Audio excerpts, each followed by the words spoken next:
Hi everyone, it's Erika again. Last time we talked about tone and how to make a smooth tone using a beautiful bow hold and placing the bow at the right spot on the string and then using all the hair on your bow. And this time we're going to talk about how to make a beautiful tone playing slurs. If you've looked at English folk song, you've noticed that there are slurs all the way through this piece, so I thought it would be a good thing to talk about and to help you with. Slurs are simply moving your bow in one direction while the notes change, and the notes might be changing because of your fingers moving or because your bow is changing strings. Let's use the example number 3 on this learning concepts page. Do you notice it's a scale with lots of slurs, so I thought that would be a good place to start. Each of those slurs have 2 eighth notes, and let's say I'm taking about a quarter of my bow for these quarter notes. Then I'm going to divide it up into 2 to make sure each note gets an equal amount of bow. If I don't use equal amounts of bow, we might not get equal sounds on each note.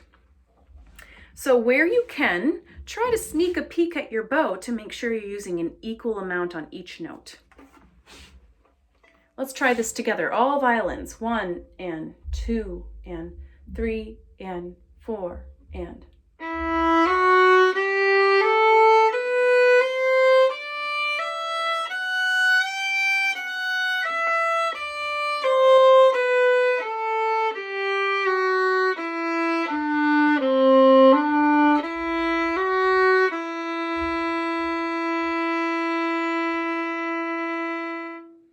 Maybe it would be easier to think of using your whole bow and dividing the whole bow up into 2. So let's try that now.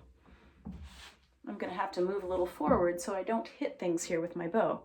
1 and 2 and 3 and 4 and...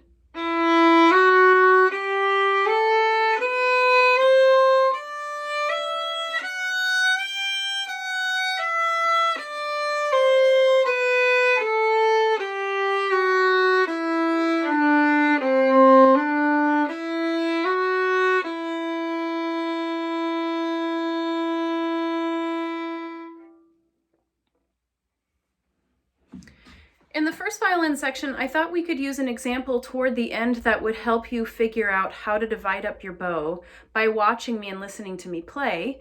And I want to look at the pickup to 66 to the end. And this part I chose particularly because there's a divisi section. Divisi means that there are 2 parts to play. So if you have 2 people on a stand, one person will play the top and one person will play the bottom. I'm going to start out by playing the top line.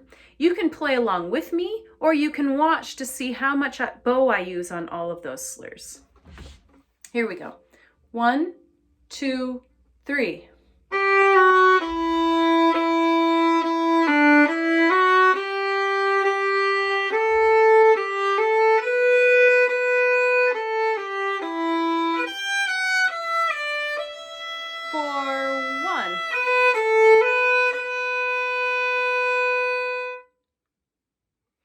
You might notice that I'm using a lot of bow because this is a fortissimo section, meaning it's very loud.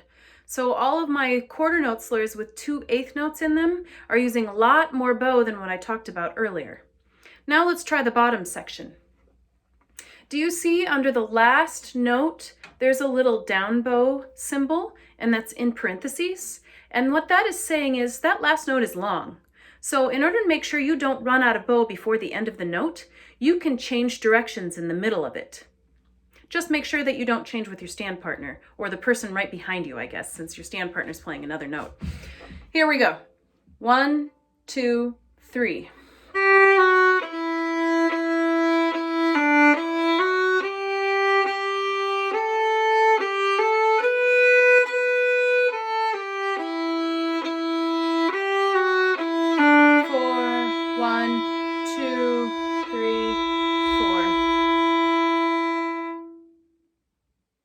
And since the last note is a fermata, you can hold it out for forever if you want. I suppose you could keep changing bows to practice.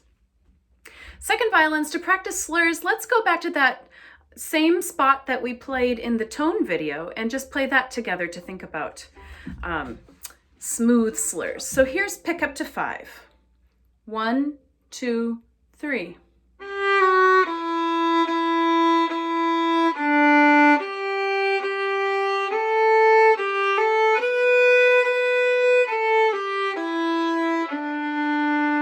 Fast and light bow.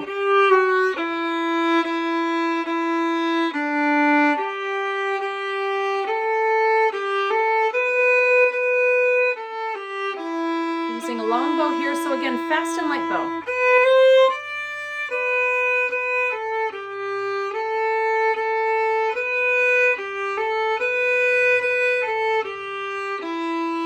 Again, here, same thing, fast and light.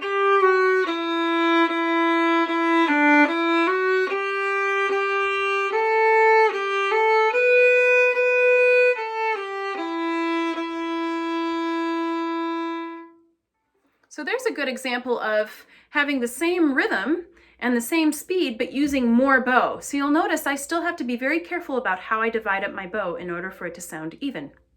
So that's slurs for you.